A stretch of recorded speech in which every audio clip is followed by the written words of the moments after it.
Senador Ever Bustamante, la mirada suya a este acuerdo de Galán, Luna, Peñalosa. Bueno, yo creo que es un poco más de lo mismo y realmente no se le está planteando a la ciudadanía de Bogotá nada nuevo.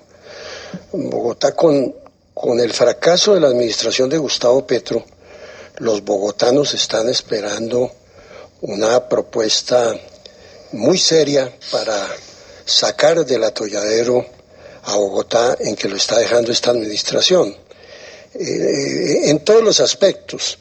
Yo diría que lo único nuevo que hay en el escenario político de Bogotá, la única fuerza social y política nueva es la que representa el Centro Democrático. El sábado pasado acabamos de cerrar el proceso de inscripción. Durante 2 meses afiliamos en Bogotá 138.000 bogotanos. Esa es una fuerza política con una propuesta muy concreta de rescate de la ciudad. Mire, el tema de la inclusión social que se ha dicho que caracteriza a esta administración es un total fracaso. La semana pasada estuve en la vereda El Moyuelo, aquí en la localidad 19 de Bogotá, ahí cerca del relleno sanitario de Doña Juana.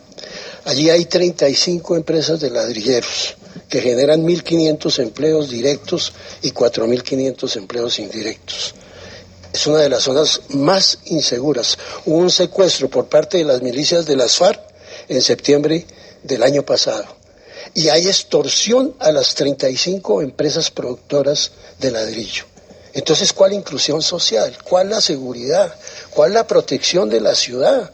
Aquí lo que nos tenemos que plantear para la ciudad es un rescate del fracaso, digamos, de estas administraciones. Y lo que está haciéndose con ese acuerdo no es más que una pequeña maniobra de salón que no tiene en cuenta a la ciudadanía. Por eso, el planteamiento del Centro Democrático, desde el punto de vista organizativo, descansa en 2 factores centrales.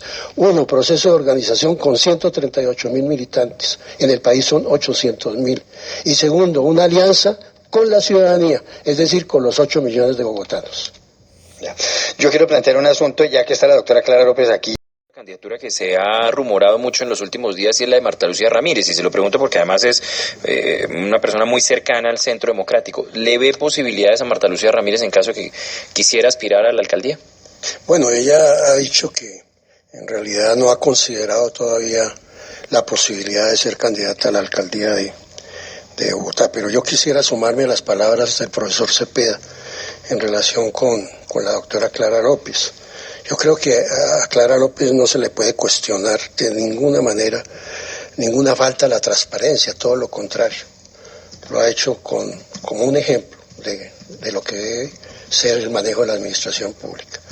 Lo que se le cuestiona, por lo menos desde el punto de vista mío, a Clara, es el modelo político que representa. Es la política, es distinto. Yo creo que Gustavo Petro intentó impulsar un modelo que fracasó. No es un modelo asociado a la corrupción, no es un modelo asociado pues a manejos cuestionables de ninguna manera. Lo que fracasó fue el modelo político que quiso instaurar en la ciudad Gustavo Petro. Y eso es grave para una ciudad como Bogotá. Yo creo que Clara sería una excelente candidata del Centro Democrático también. Pero digamos, porque aquí lo que está en juego para la ciudad son los modelos políticos. Sí, pero fíjense que Gustavo Petro partido no tiene. Él es un grupo significativo de ciudadanos, entonces no es un modelo de partido, no es un modelo que corresponda a una trayectoria, es un ensayo que tiene cosas buenas y cosas malas como todos los gobiernos. No, pero me refiero al modelo que se conoce no solo en Colombia, sino en América Latina, y que de la izquierda ha derivado, digamos, a una serie de planteamientos neopopulistas que, digamos, van deteriorando, por un lado, la institucionalidad y la confianza de los ciudadanos. Es a eso a lo que me refiero. Y a Clara López la identifican de alguna manera con ese modelo. Y yo vería ahí el principal obstáculo digamos, frente a la ciudadanía. De ninguna manera los otros aspectos, porque la conozco, Clara es un ejemplo pues de transparencia pública y por supuesto a cada quien lo que le corresponde. Pero este tiene que ser un debate de ideas por la ciudad, de modelos políticos por la ciudad. Eso es lo que plantea el Centro Democrático, una ciudad moderna, una ciudad independientemente de los candidatos. En el caso del Centro Democrático es Francisco Santos, pero él va a representar, va a personificar, va a ser el vocero de un modelo político para la ciudad.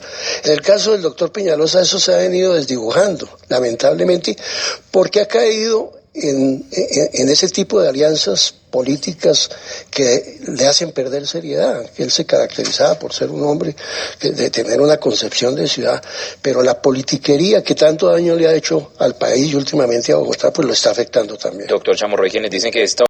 Ahora como que sí empezó la negociación y aquí empezó el tira y afloje de verdad. ¿Y aquí qué va a pasar, senador Bustamante? Porque si los señores de las FARC no quieren pagar un solo día de cárcel, si no va a haber por lo menos penas efectivas, como ha dicho Kofi Annan, exsecretario general de la ONU, a quien las FARC le dijeron que estaba equivocado, pues entonces ¿qué va a pasar, senador? Bueno, yo diría que son varias cosas. Primero, es un baldado de agua fría a todo ese espectáculo mediático, toda esa parafernalia internacional que ha montado el presidente Santos alrededor de la paz, con rey y reina a bordo, muy lejos de la realidad nacional. En segundo lugar, creo que la FARC empieza a poner las cartas sobre la mesa y dice respecto al tema de la impunidad, que quien ha sido se refiere a la oligarquía, se refiere a la dirigencia política, es decir, le está devolviendo favores. En tercer lugar, creo que es un obstáculo insalvable, y esto sí es de la responsabilidad del gobierno. El Centro Democrático y el uribismo, desde cuando se iniciaron las conversaciones, planteó que no era clara la negociación. Es que la primera pregunta, la más elemental, lo que ha debido explorar el gobierno desde las conversaciones preliminares es si había una posibilidad de entendimiento en el marco de la Constitución y la ley, por ejemplo, respecto de la justicia transicional. Un mínimo de penas.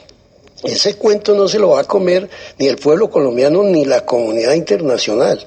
Entonces volvemos a estar en el día cero de la negociación, porque eso siempre lo ha firmado las FARC.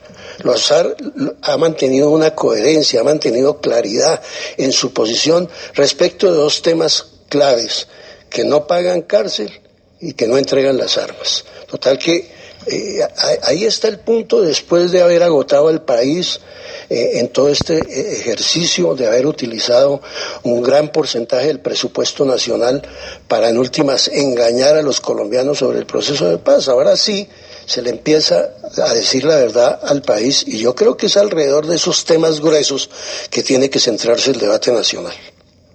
¿Está de acuerdo con Abel Bustamante? Más que se suma a los de la justicia, incluso en algunos sectores del Centro Democrático han insistido en la posibilidad de una asamblea constituyente para abordar puntualmente ese tema de la justicia. ¿Esto nos lleva inevitablemente a ese escenario? Sí, esto es sumamente grave lo que está pasando y está tocando fondo el tema de la corrupción en la justicia. Yo creo que ahí sí valdría la pena estructurar un gran acuerdo político como un primer paso para el rescate de la institucionalidad. Es que en un país donde se acabe la justicia, se acaba todo, todas las garantías. Pero es que es todo el sector judicial.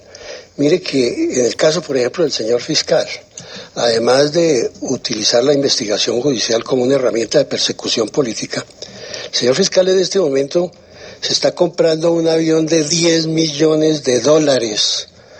10 millones de dólares con motores especiales para viajar a Miami, a Nueva York y a las capitales del mundo. Cuando aquí el problema de la justicia lo tenemos y los temas de investigación en los pueblos. Yo doy un ejemplo, Zapatoca. Allá hay un aeropuerto que es en una montaña, pero allá no se necesita un avión de esa naturaleza. Hay que ir en una avioneta con un piloto experimentado para poder aterrizar y resolver los problemas de Zapatoca, pero no comprarse con toda esa crisis que tuvimos ahorita de todo el aparato judicial, durante 3 meses la justicia paralizada, y el señor fiscal se compra un avión de $10 millones, 25.000 millones de pesos. ¿Cuántos jueces para descongestionar justicia no podríamos tener en este momento? Eso es sumamente grave. El 16 de marzo que se instalan las sesiones, el Centro Democrático va a ir a fondo en este tema. El señor acaba de comprar, el avión es para hacer campaña presidencial. El señor fiscal, y eso es parte de la corrupción de la justicia, no está dedicado a lo que es, a darle garantías a los ciudadanos, sino ahora se convirtió en candidato presidencial. Entonces llegamos al extremo de la corrupción. Senador.